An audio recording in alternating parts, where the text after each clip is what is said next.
So, what exactly do you mean when you say, what do you mean? I do not understand this. This really confuses me. What's that supposed to mean? What's that supposed to mean? What's that supposed to mean? I don't know what you're talking about. What are you talking about? What's that supposed to mean? Cultural anthropologist Ujwal Arkalgud and Motive Base president Jason Partridge will tell you that perception and meaning are the primary pressure points that shape and create the world we live in. Inconceivable! You keep using that word. Let's explore why meaning matters. I don't think it means what you think it means. Now, here's your host, Aaron Trafford. Oh, hey, ready for today's show? Everybody put their cell phones away? Are we ready to go? Right? It's like, what is the meaning of this? Is this an important enough engagement for us to put down our cell phones?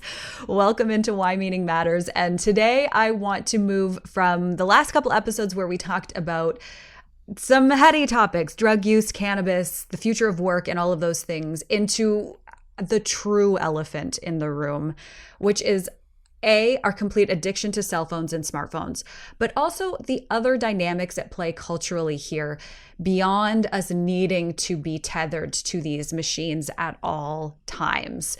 So I'm kind of just going to open the floor because I want to know, Jason and Ujwal, what you two think about the changing meaning of cell phones. We don't even call them cell phones anymore, do we? It's one of those funny things where when you tell people, hey, we're going to analyze the meanings around cell phones, you get one of two reactions. One is people go, what's there to analyze? Because, it seems like everybody has one. It's not as sexy as it used to be back in the day when, Apple had just launched the first smartphone or what have you. But, I think that's the whole point about studying meaning. The unsexy topics become sexy when you examine what they mean, because there's always something that surprises us. And I'll start with one, health. I'll start with that one first. And the reason I want to start with health is we've all seen the narrative, right? For the last many years, every smartphone manufacturer says, oh, this phone will track your health. It'll make you healthier. By the way, here's another thing to put on your wrist.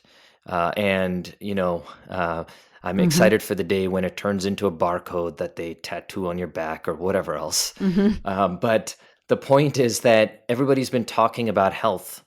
But ironically, cell phones are anything but healthy for us, right? Whether it's causing problems with our eyesight, addicting us, preventing us from being able to focus on the world around us, on our loved ones.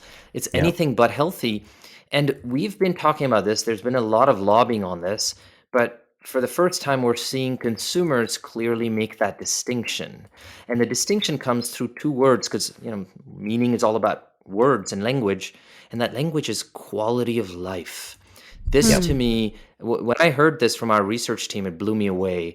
Consumers are not saying, hey, I want to think about my health with my cell phone or smartphone. Consumers are saying, I want to think about how it impacts my quality of life. That's amazing. Fascinating. That's a fascinating distinction. I agree with you on that. Jason, what did you think when you heard that? Well, it's interesting, right? Because I think that, I think back to the very first time that I saw a smartphone, right? And it was the iPhone. And I remember the person kind of, pulling it out and showing me the functions and the features. And they were so proud, right? And so excited to talk about the potential of it.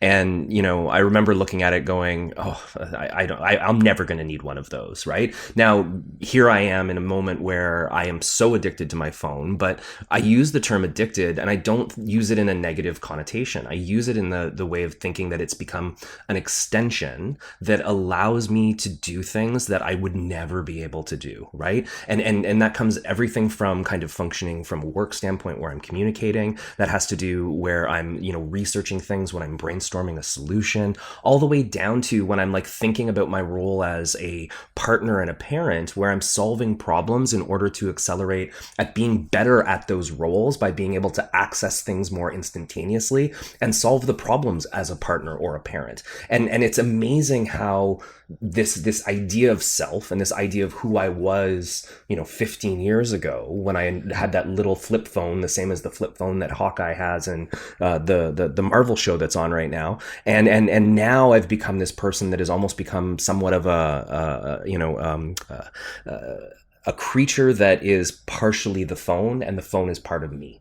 And that in and of itself is something that I readily accept because it allows me to thrive at so many things that I couldn't thrive at previously. Now, does that come at a cost? Absolutely. And I think that that's where the tension really, really sits, is that, I know that there are moments where I'm distracted. I know there's moments where it impacts, kind of me going to bed at the time that I should go to bed at. I know that there's times where, it pulls me away from a conversation. And it really is kind of, how do we measure or balance the pros and the cons of this thing that is so inherently tied to who and what we are? How does this all tie into this other conversation we've been having throughout the show about social capital? I'm curious because I think also there's a bit of a narrative that goes on with people who are able to put down their phone and people who are not able to put down their phone, and that there's a degree of value that we ascribe to that. Yeah, it's a great question, Erin, because now I think just looking around, if I just think about, my social interactions with close friends, let's say we go out to dinner, there is an assumption I'm making about their quality of life based on watching their interactions with their cell phones, right? Yeah. If the person is unable to focus on the conversation with us, if they're not being present in the moment, if it feels like, they're just too caught up in using the device unnecessarily, then there's a judgment to be passed there. On the other hand, if the device is used at the right time for the right reasons, I'll give you a great example. Recently, I was out somewhere and with a friend of mine, and he wanted to take a photo of my daughter because she's doing something cute. He picked up the phone, but before clicking, he asked my 4-year-old, "Is it okay if I take a photo of you doing this cute thing? I won't share it online. I'll just send it to your parents." And my daughter looked up and said, "Yeah, no problem." And then he took a photo. So that's a moment where he gained an immense amount of symbolic capital. Social capital, yeah. Because he demonstrated, right, that he is adding to his quality of life and to others' quality of life through that device by capturing a moment rather than ruining their quality of life by sort of taking a photo without consent, sharing it without the parents' consent on social media and all this other stuff. So I think that's what Jason means. There's so many little moments now. Let's call them millions of little micro moments that are happening every day with our cell phones.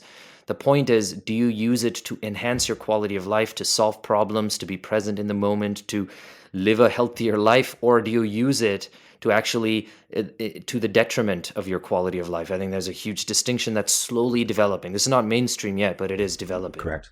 Well, and again, like even just thinking about what you just described, right? It's almost like an emerging and new form of etiquette that is really starting to shape, right? Because at the end of the day, like everything, at the beginning, it's almost like things get super simplified, right? There's people that use their phone too much, and then there's people that don't use it when they're in these social situations. And the reality is that doesn't exist. We're all tied to this kind of this middle ground. But what is taking place right now is this tug of war between what is too much and what is too little. And, so here's a perfect example where pulling out that phone in that instance does two things. It allows that person to basically kind of show that they're present in the moment because they want to capture the moment. It shows that they understand the etiquette by basically kind of coming forward and asking the permission, but not even just asking permission to take the photo, but telling what they're going to do with that digital image, right? Like it is so wrapped up in a form of being aware of and cognitively caring for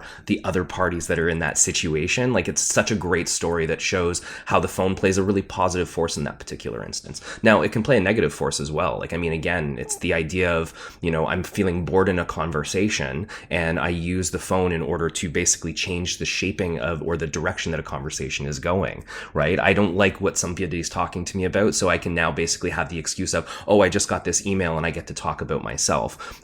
I never do this, by the way. That's not me describing myself. I'm totally describing things that I've just observed. But you can see how all of a sudden the role of kind of etiquette is really kind of being changed by the actual kind of function of the phone itself.